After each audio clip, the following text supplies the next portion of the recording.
एक साल पहले मेरे विंटर वार्डरोब में अगर कुछ अच्छा था तो वो था सिर्फ 2 स्वेटर्स और एक जैकेट। मैं ये सोचता था कि फैशन बहुत ही ज्यादा एक्सपेंसिव है, मेरे बजट से बिल्कुल बाहर है। लेकिन आज मेरे पास 10 ऐसे एसेंशियल पीसेज हैं जो कि 50 प्लस आउटफिट कॉम्बिनेशंस बना सकते हैं, और वो भी कितने बजट में, वो मैं आपको एंड में बताऊं। ये सब कुछ कैसे पॉसिबल हुआ? ये पॉसिबल हुआ थ्रिफ्टिंग से, स्मार्ट शॉपिंग टेक्निक से। आज मैं आपको कंप्लीट रोड मैप देने वाला हूँ कि ये पीसेज मैंने कहाँ से खरीदे, क्यों खरीदे और कौन सी शॉपिंग टेक्निक्स मैंने यूज करी। द मोस्ट इंपॉर्टेंट, ये पीसेस क्यों गेम चेंजर्स निकले। तो अगर आप भी लिमिटेड बजट में विंटर शॉपिंग करना चाहते हैं तो इस वीडियो को एंड तक जरूर देखना, बिकॉज एंड में मैं आपको कंप्लीट रोड मैप देने वाला हूँ इन 10 पीसेस का। तो पहली बार जब मैं सरोजनी मार्केट गया तो मुझे कुछ भी नहीं पता कि वहां से कैसे शॉपिंग करनी है, क्या परचेज करना है। लेकिन भाई जो उस दिन मुझे 3 पीसेस मिले ना, वो एकदम गेम चेंजर्स निकले। तो ये जो जैकेट है, ये मैंने सरोजनी मार्केट से 350 रुपीज में परचेज करी, और जिसका एक्चुअल कॉस्ट अगर हम देखें तो नियर अराउंड 3000 था।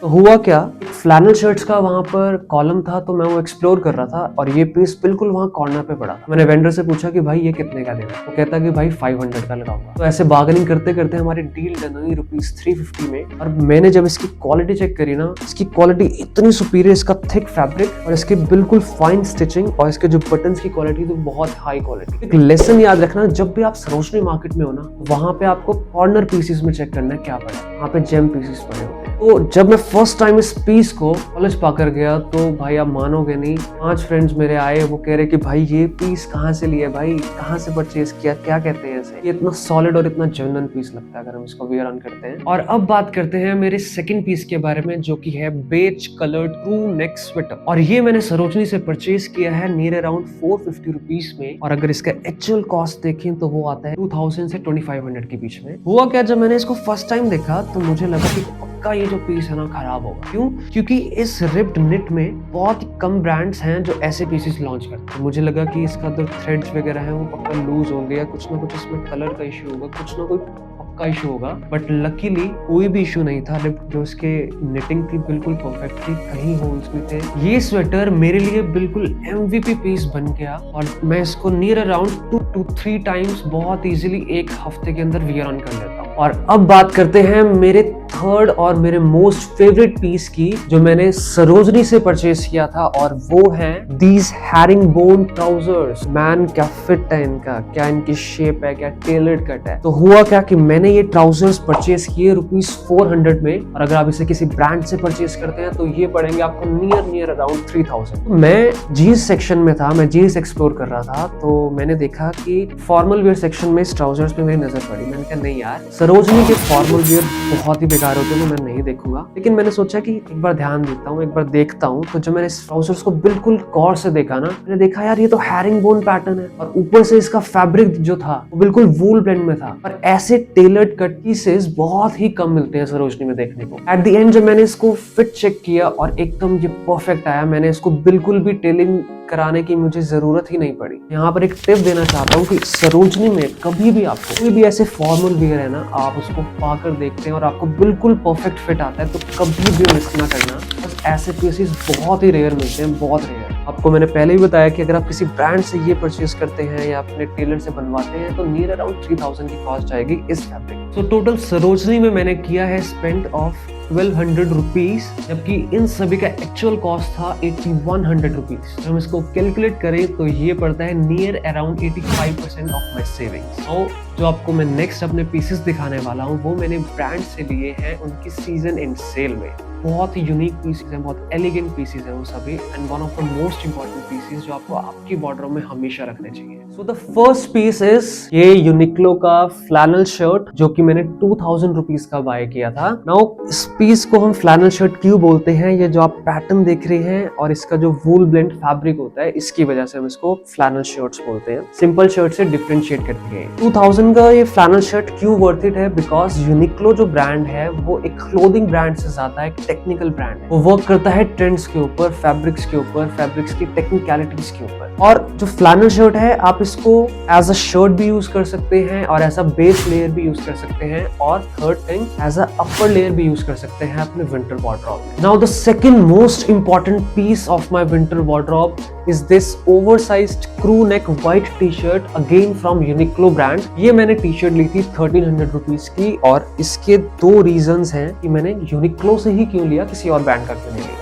First reason, it is based on एलरिज्म टेक्नोलॉजी। मैं आपको पहले भी बताया था कि यूनिक्लो एक टेक्निकल ब्रांड है। एलरिज्म टेक्नोलॉजी का मतलब होता है कि आप जब इस टी शर्ट को वियर ऑन करेंगे और अगर आपको बहुत ज्यादा स्वेटिंग होती है तो आप बिल्कुल भी बाहर वो जो वेट है वो नहीं दिखेगा। सेकेंड रीजन इज, आपका जो फिट है ये बिल्कुल उसको कवर करके रखेगा, अपनी शेप को बिल्कुल मेंटेन करके रखेगा। सेकेंड रीजन जो मैंने इसको परचेज किया था वो था इसका ओवर साइज, जो इसकी कटिंग हुई है वो बहुत ही इंपॉर्टेंट है। ऐसी शेप, ऐसी कटिंग और कोई भी ब्रांड की व्हाइट टी शर्ट नहीं देती है। हमें एक अच्छी व्हाइट टी शर्ट पे क्यों इन्वेस्ट करना चाहिए, मैं आपको वो बताता हूँ। व्हाइट टी शर्ट जो है वो कभी भी आप देखिए लेयरिंग में बहुत ज्यादा यूज होती है। अगर आपको कोई भी जिपर के नीचे व्हाइट टी शर्ट लेयर करना हो, आपको कोई फ्लैनल टी शर्ट के नीचे लेयर करना हो, कॉर्ड सेट के नीचे अगर आपको लेयर करना हो, तो हमेशा एक ही चीज यूज होती है और वो है ये व्हाइट टी शर्ट। नाउ जो थर्ड पीस मैं आपको दिखाने वाला हूँ वो मेरा वार्डरोब का मोस्ट एक्सपेंसिव पीस है और मेरा पर्सनल फेवरेट पीस भी है, और वो है दिस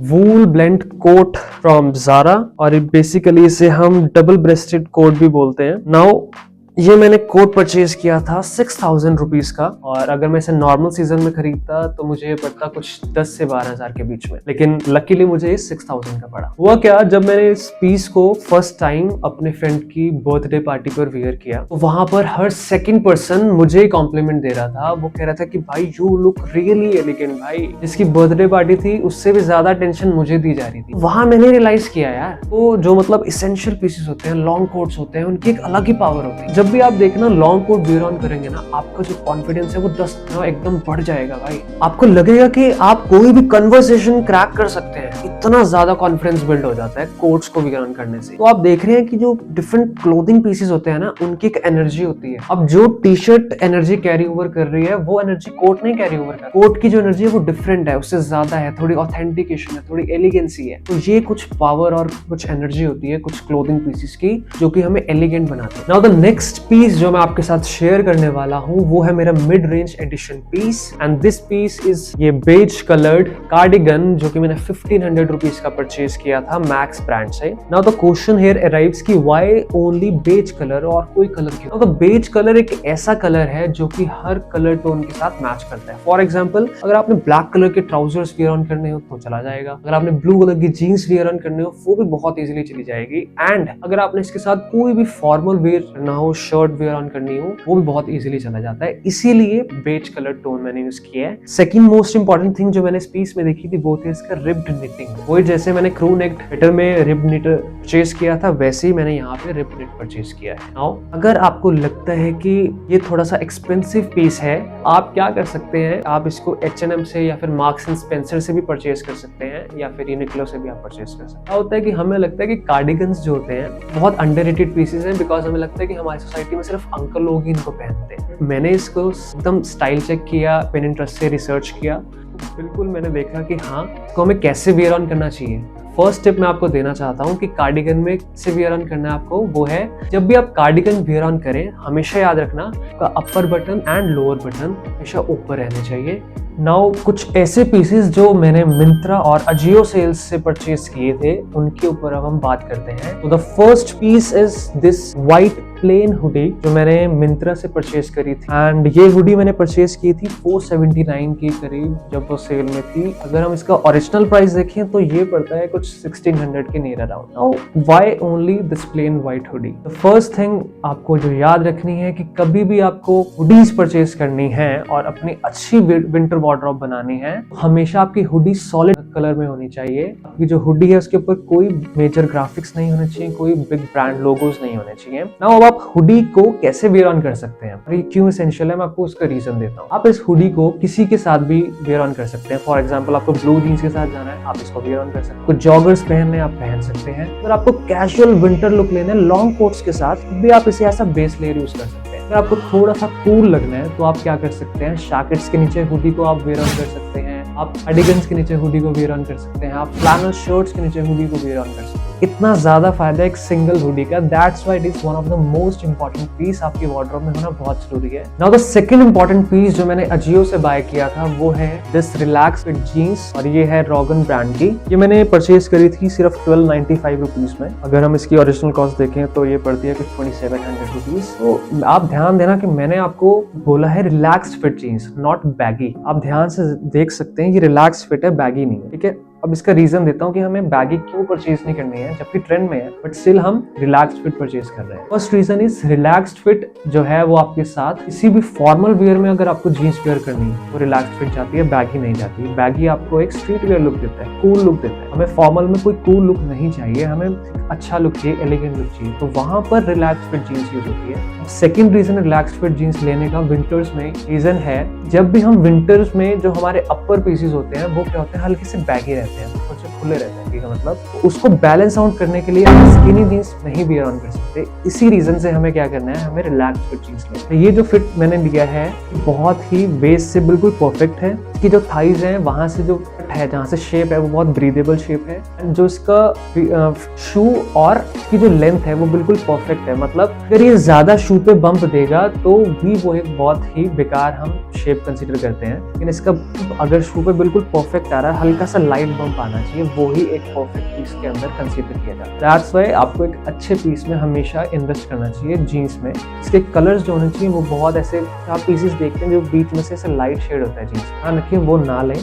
तो जो पीस है, जो जीन्स है वो बिल्कुल एक solid single colour blue jeans में होना चाहिए, तो आप बहुत ही एलिगेंट लुक के अंदर एंटर कर सकते हैं। Now the last and the 10th piece is this black turtle neck sweater, जो कि मैंने मिंत्रा से 629 की परचेज करी थी। इसका ओरिजिनल कॉस्ट कुछ 1800 के अराउंड होगा, राइट। नाउ पहले मैं टर्टल नेक स्वेटर्स बिल्कुल भी ट्राई ऑन कभी भी नहीं करता था, कभी भी मैं स्टाइल नहीं करता था, बट मैंने एक चीज नोटिस किया, जो भी क्लोथिंग पीस मेरे नेकलाइन को कवर करता है वो मेरे ऊपर बहुत इंस्टेंटली बहुत अच्छा लगता है। द रीजन इज जो मेरी नेकलाइन है वो बहुत थिन है और बहुत लेंथी है, लॉन्ग है। यहाँ पर एक सजेशन देना चाहता हूँ कि अगर आप चबी हैं तो आपको बिल्कुल भी टर्टल नेक स्वेटर नहीं परचेज करना है। क्यों? द रीजन इज जो टर्टल नेक स्वेटर का अपर कॉलम होता है वो आपके चिन को टच करेगा, क्योंकि आपकी जो नेकलाइन होती है वो छोटी होती है, ठीक है। अगर वो टच करेगा तो बिल्कुल भी अच्छा नहीं लगेगा। उस केस में आपने क्या करना है, कुछ ऐसे स्वेटर्स परचेज करने हैं जिनकी नेकलाइन इतनी हो, थोड़ी सी अप्रेस्ड होगा, तो ये आपने बहुत ज्यादा ध्यान रखना है। उनके लिए एडवाइस है जो चबी है, लेकिन अगर कोई थिन है मेरी तरह तो वो टर्टल नेक स्वेटर्स परचेज कर सकते हैं, वियर ऑन कर सकते हैं, उनपे इंस्टेंटली बहुत अच्छा लुक आता है। और मैंने ब्लैक कलर ही परचेज किया है। क्यों? द रीजन इज ये बहुत ही वर्सेटाइल लगते हैं। नेवी, ग्रे या ब्लैक, इन तीनों कलर्स में से कोई भी टर्टल नेक स्वेटर परचेज कर सकते हैं, बहुत ही अच्छा एलिगेंट वाइब आता है। क्यों? क्योंकि ये कैजुअल वेयर में भी हम वियर ऑन कर सकते हैं। अगर आपको थोड़ा सा फॉर्मल लुक देना है, मतलब ब्लेजर्स के साथ आपको जाना है या लॉन्ग कोट्स के साथ वियर ऑन करना है, तब भी ये बहुत इजीली चला जाता है। इसीलिए ये बहुत एसेंशियल पीस है आपके 10 विंटर एसेंशियल पीसेस में से। अब हम एक क्विक गो थ्रू लेते हैं इन सभी 10 पीसेस का। फर्स्ट पीस हमारी jacket, the next piece is this beige crew neck sweater, next piece is this herringbone trousers, next is this flannel shirt, next is this white T shirt, coming my favourite piece, this double breasted wool blend coat, now this cardigan, white hoodie, blue jeans, the last piece this turtleneck sweater. So now जो भी हमने 10 pieces देखे हैं, इनको हम कैसे style कर सकते हैं, कैसे वेयर ऑन कर सकते हैं ताकि हम इसके डिफरेंट आउटफिट्स बना सकें, तो वो सब कुछ मैंने बताया है इस वीडियो के पार्ट 2 में। तो उस वीडियो में आपको सब कुछ पता लगेगा कि हमें कैसे डिफरेंट स्टाइल्स में इसको वेयर ऑन कर सकते हैं।